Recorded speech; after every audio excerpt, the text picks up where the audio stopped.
Assalamualaikum warahmatullahi wabarakatuh. Di sini kami akan menjelaskan tentang arsitektur model dan sistem trading. Perkenalkan, nama saya Davarias Putratama dengan NIM 25116372 dan teman saya. Saya Ferdi Andika Tangkialo dengan NIM 25116364. Saya Yusuf Maulana Alexan dengan NIM 25116382. Saya Semi Cesta Damito Tubun dengan NIM 25116354. Saya Maura Sabares Ratu dengan NIM 25116380. Di sini saya akan bedah arsitektur many-to-one, yaitu cara kerjanya, kelebihan dan kelemahan utamanya. Yang pertama, cara kerja many-to-one. Dalam arsitektur ini, model menerima banyak input berurutan atau sequence, lalu menghasilkan satu output saja. Contoh sederhananya, input yaitu kalimat "film ini sangat bagus" dengan output positif atau sentimen. Mekanismenya, yang pertama, setiap elemen input atau kata token diproses satu persatu. Model menyimpan memori dari input sebelumnya dalam bentuk hidden state. Setelah seluruh sequence selesai diproses, hidden state terakhir digunakan untuk menghasilkan output tunggal. Model yang sering dipakai yaitu recurrent neural network, long short-term memory, gate recurrent unit. Kelebihannya, cocok untuk klasifikasi sequence, sangat efektif untuk sentiment analysis, spam detection, intent classification. Lalu yang kedua, memahami konteks urutan. Tidak hanya melihat input terakhir, tapi seluruh rangkaian. Yang ketiga, struktur sederhana, yaitu lebih mudah diimplementasikan dibanding many-to-many. Lalu ada kelemahannya. Yang pertama yaitu informasi bisa hilang atau Phoenix gradient. Pada sequence panjang, model seperti recurrent neural network bisa lupa informasi awal. Lalu yang kedua ada output terbatas, yaitu hanya menghasilkan satu output, jadi tidak cocok untuk machine translation, sequence labeling, misalnya PO staging. Lalu yang ketiga ada kurang fleksibel. Di sini tidak bisa menghasilkan output di setiap timestamp. Lalu yang keempat ada latensi pada sequence panjang. Harus memproses input satu persatu, tidak paralel seperti model modern berbasis transformer. Baik, saya akan menjelaskan model one-to-one mengapa lebih konkuren. Contoh OS yang menggunakan Windows, Linux. Pertama, model trading one-to-one. Definisi pemetaan langsung di mana one user trade dikelola oleh one kernel trade. Filosofinya, setiap pekerja punya manajemen masing-masing. Tidak ada sistem antrian tunggal di level kernel untuk banyak user trade. Keunggulan dalam multitasking, paralelisme sejati. Kernel bisa menjadwalkan trade tersebut ke core CPU yang berbeda secara bersamaan. Kedua, non-blocking system. Jika trade A sedang menunggu input output atau I/O, trade B tetap bisa jalan. Berbeda dengan many-to-one, di mana satu trade macet, seluruh proses ikut mati suri. Fitur paralelisme one-to-one mendukung penuh di multicore, sedangkan many-to-many tidak mendukung untuk multicore. Kedua, responsivitas one-to-one unggul dalam tinggi satu blok tidak berpengaruh ke lain, sedangkan many-to-one rendah, hanya satu blok untuk semua blok. Fitur ketiga, beban sistem lebih berat, overhead di kernel, sedangkan many-to-one ringan, manajemen di user level. Implementasi dan realita. Headline, siapa yang pakai? Sistem operasi mayoritas OS modern seperti Windows dan Linux. Kelemahan, the trade of resource heavy, karena setiap pembuatan trade melibatkan kernel, ada biaya administrasi atau overhead yang lebih mahal. Kesimpulan, model one-to-one adalah standar emas untuk performa tinggi dan aplikasi yang butuh respon cepat, lebih berat di mesin, tapi jauh lebih adil dalam pembagian kerja. Selanjutnya akan dilanjutkan oleh teman saya Ferdi. Oke, di sini saya akan melanjutkan beberapa model, yaitu dari many to many. Yang definisinya, model ini memetakan banyak user level threads ke sejumlah kernel threads yang jumlahnya bisa lebih sedikit atau sama dengan jumlah user threads. Sederhananya, arsitektur model dan sistem trading, sistem ini mengatur agar banyak tugas dari pengguna bisa dijalankan oleh jumlah jalur proses yang lebih sedikit di dalam komputer.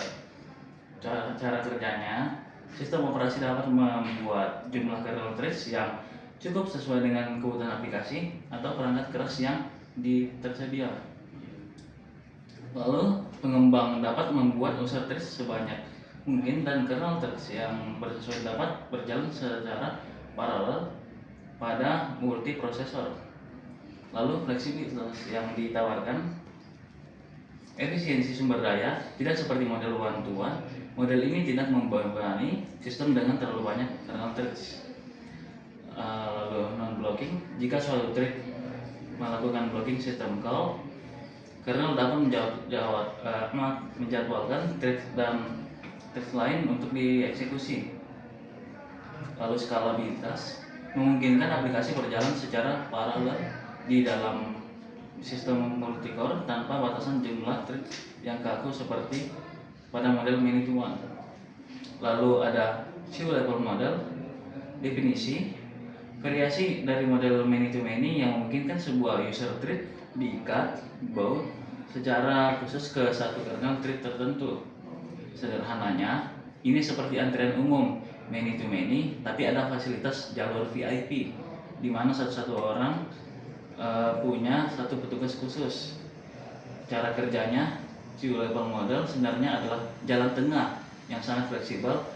Cara kerjanya menggabungkan dua mekanisme sekaligus dalam satu sistem. Lalu mekanismenya seperti multiplexing, many-to-many, mayoritas user threads akan dikelompokkan dan dipetakan ke sejumlah kernel threads yang lebih sedikit. Ini digunakan untuk tugas-tugas biasa agar hemat sumber daya. Lalu mekanisme dedicated, one-to-one, sistem ini memungkinkan suatu user thread yang dianggap sangat penting untuk diikat secara eksklusif ke satu kernel thread sendiri. Fleksibilitas yang ditawarkan, prioritas khusus memberikan fleksibilitas bagi sistem untuk menjamin bahwa thread yang sangat penting, misalnya thread untuk antarmuka pengguna atau tugas real time, akan selalu mendapatkan sumber daya dari kernel secara langsung tanpa harus berbagi dalam antrian many-to-many. Kombinasi terbaiknya menggabungkan efisiensi manajemen many-to-many dengan kepastian performa dari model one-to-one untuk thread tertentu. Baik, di sini saya akan membandingkan ketiga model dalam satu tabel atau diagram. Kapan OS memilih satu model dibanding lainnya. Di sini ada model many-to-one, one-to-one, dan juga many-to-many. Yang dimana saya akan menjelaskan kelebihan, kekurangan, dan kapan dipilih oleh OS. Ya, yang pertama saya akan menjelaskan model many-to-one. Kelebihannya yaitu ringan dan hemat resource. Adapun kekurangannya yaitu jika satu thread berhenti, semua ikut berhenti. Kapan dipilih OS? Dipilihnya saat sistem ingin sederhana dan ringan. Yang kedua ada manual one-to-one. Yang itu kelebihan pertamanya yaitu mendukung multicore dan paralelisme. Ada juga kekurangannya menggunakan lebih banyak resource. Kapan dipilih OS? Saat OS membutuhkan performa tinggi. Yang terakhir ada many-to-many, yang dimana kelebihannya yaitu fleksibel dan efisien. Kekurangannya lebih rumit diterapkan. Ada juga kapan dipilih OS, yaitu saat OS ingin seimbang antara efisiensi dan paralelisme. Oke, di sini saya akan menjelaskan tentang user threads versus kernel threads. Nah, yang pertama threads. Apa sih threads itu? Threads itu adalah unit eksekusi terkecil dalam sebuah proses. Cara threads dikelola menentukan apakah ia berjalan di user space atau kernel space. Oke, yang pertama user threads atau space library. User threads dikelola sepenuhnya oleh threads library di user space tanpa keterlibatan langsung kernel. Nah, kernel hanya melihat satu proses, tidak mengetahui bahwa di dalam ada banyak thread. Kelebihannya yaitu pertama, konteks switching sangat cepat karena tidak perlu sistem call. Yang kedua, portable, bisa berjalan di OS manapun yang mendukung library-nya. Kemudian hemat resource kernel. Untuk kekurangannya yaitu pertama, jika satu thread melakukan blocking sistem call, misalnya input atau output, seluruh proses ikut blok karena kernel mengira hanya ada satu thread. Yang kedua, tidak bisa memanfaatkan multi-core CPU secara paralel arsitektur model dan sistem threading.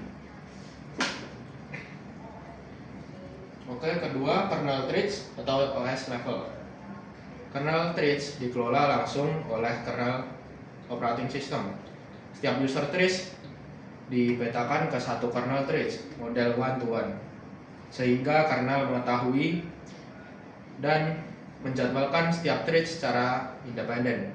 Kelebihannya yaitu pertama, threads bisa berjalan paralel di multi-core CPU.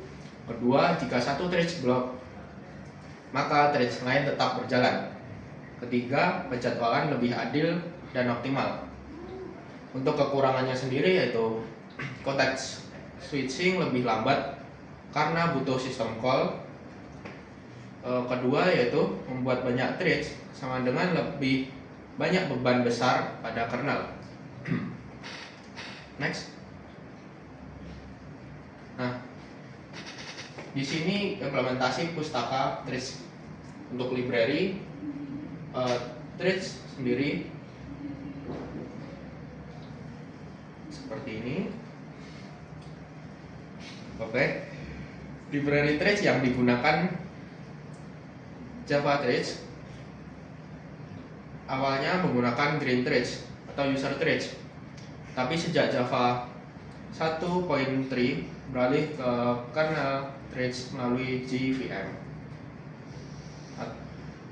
Jadi Java language threads di JVM modern, yaitu kernel threads di baliknya. Untuk model pemetaan threads, threading models, selain many to one dan one to one, ada satu model yang perlu diketahui. Yang pertama, many to one, banyak user threads ke satu kernel thread. Contoh, green threads lama, tidak cocok untuk multi-core. Nah, yang kedua, one to one, satu user threads ke satu kernel thread. Contoh, threads, Windows threads, paling umum digunakan saat ini.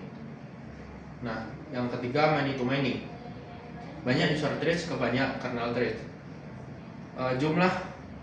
Jumlahnya lebih besar sama dengan user threads.